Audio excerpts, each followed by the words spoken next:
നമസ്കാരം. ഇൻഫർമേഷൻ മീഡിയയുടെ പുതിയൊരു വീഡിയോസിലേക്ക് എല്ലാ കൂട്ടുകാർക്കും ഒരിക്കൽ കൂടി സ്വാഗതം. ആധാർ കാർഡുമായി ബന്ധപ്പെട്ട വളരെ സുപ്രധാനമായിട്ടുള്ള അറിയിപ്പുകളായിട്ടാണ് ഇന്ന് ഇൻഫർമേഷൻ വീഡിയോസ് വന്നിട്ടുള്ളത്.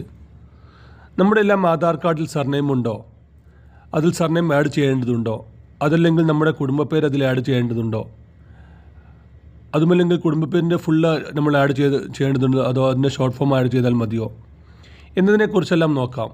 അതിനുമുമ്പായി ഇൻഫർമേഷൻ മീഡിയയുടെ വീഡിയോസ് നിങ്ങൾ ആദ്യമായിട്ടാണ് കാണുന്നതെങ്കിൽ ചാനൽ സബ്സ്ക്രൈബ് ചെയ്യാൻ മറക്കരുത്. നമ്മുടെ ചാനലിൽ ഒരു തരത്തിലുള്ള മത രാഷ്ട്രീയ കാര്യങ്ങളും വരുന്നതല്ല. ഗവൺമെൻറ് ലഭിക്കുന്ന സേവനങ്ങൾ, ആനുകൂല്യങ്ങൾ, അറിയിപ്പുകൾ എന്നിവയെക്കുറിച്ച് മാത്രമായിരിക്കും വീഡിയോസ് വരുന്നത്.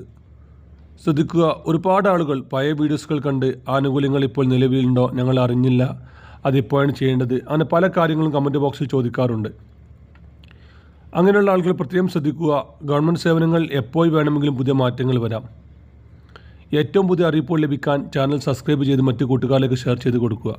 ഇഷ്ടപ്പെട്ട് കഴിഞ്ഞാൽ ലൈക്ക് ചെയ്യാൻ കൂടി മറക്കരുത്. നമുക്കറിയാം, നമ്മുടെ ആധാർ കാർഡുമായി ചെന്ന് നമ്മൾ ഓരോ കാര്യങ്ങൾ ലിങ്ക് ചെയ്യാൻ പോകുന്ന സമയത്ത് നമ്മുടെ വോട്ടർ ID കാർഡായാലും ശരി, നമ്മുടെ എന്ത് സംഭവത്തിനും ഇപ്പോൾ ആധാർ കാർഡുമായി ലിങ്ക് ചെയ്യാൻ അത്യാവശ്യമാണ്. അത് ലിങ്ക് ചെയ്യുന്ന സമയത്ത് നമ്മൾ അനുഭവപ്പെടുന്ന കാര്യമാണ്, നമ്മുടെ അഡ്രസ്സിൽ തെറ്റുണ്ടെങ്കിൽ, അല്ലെങ്കിൽ നമ്മുടെ പേര് തെറ്റുണ്ടെങ്കിൽ, അതില്ലെങ്കിൽ നമ്മുടെ സർനെയിം അതിൽ ആഡ് ചെയ്തിട്ടില്ലെങ്കിൽ നമുക്ക് ലിങ്ക് ചെയ്യാൻ സാധിക്കാത്ത ഒരുപാട് അവസ്ഥ ഉണ്ടാവാറുണ്ട്. അങ്ങനെയുള്ള ആളുകൾ ശ്രദ്ധിക്കുക, ആധാർ കാർഡിൽ പേര് 2 പ്രാവശ്യം മാത്രമാണ് മാറ്റാൻ സാധിക്കുകയുള്ളൂ. അതുകൊണ്ട് തന്നെ നിർബന്ധമായിട്ടും നമ്മൾ ഏതാണോ നമ്മുടെ പേര് ശരി, അത് കറക്റ്റായി തന്നെ അതിൽ രേഖപ്പെടുത്താൻ ശ്രമിക്കുക. ഇതിൽ കറക്റ്റായി നമ്മുടെ പേര് തെളിയിക്കുന്ന രേഖയായിട്ട് നമുക്ക് നമ്മുടെ സ്കൂൾ സർട്ടിഫിക്കറ്റ് നമുക്ക് കണക്കാക്കാം. നമ്മുടെ സ്കൂൾ സർട്ടിഫിക്കറ്റിൽ, നമ്മുടെ SLC ബുക്കിലായാലും ശരി, അല്ലെങ്കിൽ സ്കൂൾ സർട്ടിഫിക്കറ്റിൽ നമ്മുടെ പേരിൻ്റെ കൂടെ സർനെയിം അതിൽ ആഡ് ചെയ്തിട്ടുണ്ടെങ്കിൽ നിർബന്ധമായിട്ട് നമ്മൾ ആധാർ കാർഡിലും അത് നമ്മൾ ആഡ് ചെയ്യാൻ ശ്രമിക്കുക. അതിൽ നമ്മുടെ സർനെയിം ഫുള്ളായിട്ടല്ല, നമ്മുടെ ഷോർട്ട് ഫോമായിട്ടാണ് കൊടുത്തതെങ്കിൽ ആധാറിലും ഷോർട്ട് ഫോമായിട്ട് കൊടുത്താൽ മതി. അതായത് നമ്മുടെ SLC ബുക്കിൽ എങ്ങനെയാണോ നമ്മുടെ പേരുള്ളത്, അല്ലെങ്കിൽ നമ്മുടെ സ്കൂൾ സർട്ടിഫിക്കറ്റിൽ എങ്ങനെയാണോ പേരുള്ളത്, അതുപോലെ തന്നെ കൊടുക്കാൻ ശ്രമിക്കുക. അത് വെച്ചിട്ടായിരിക്കും മറ്റു രേഖകളിൽ നമുക്ക് തിരുത്താൻ എളുപ്പമാണ്. നമ്മുടെ SLC ബുക്ക് വെച്ച് നമ്മുടെ ആധാർ കാർഡിലെ പേര് തിരുത്താൻ എളുപ്പമാണ്. നമ്മുടെ SLC ബുക്ക് വെച്ച് നമ്മുടെ വോട്ടർ ID കാർഡിലെ പേര് തിരുത്താൻ എളുപ്പമാണ്. അത് വെച്ച് നമുക്ക് നമ്മുടെ ബാങ്ക് പാസ്ബുക്കിലെ പേര് തിരുത്താൻ സൗകര്യമാണ്. നമ്മുടെ പേര് തെളിയിക്കുന്ന രേഖയായിട്ട് സർക്കാർ അംഗീകരിച്ച വലിയ രേഖ തന്നെയാണ് നമ്മുടെ SLC അല്ലെങ്കിൽ സ്കൂൾ സർട്ടിഫിക്കറ്റ്.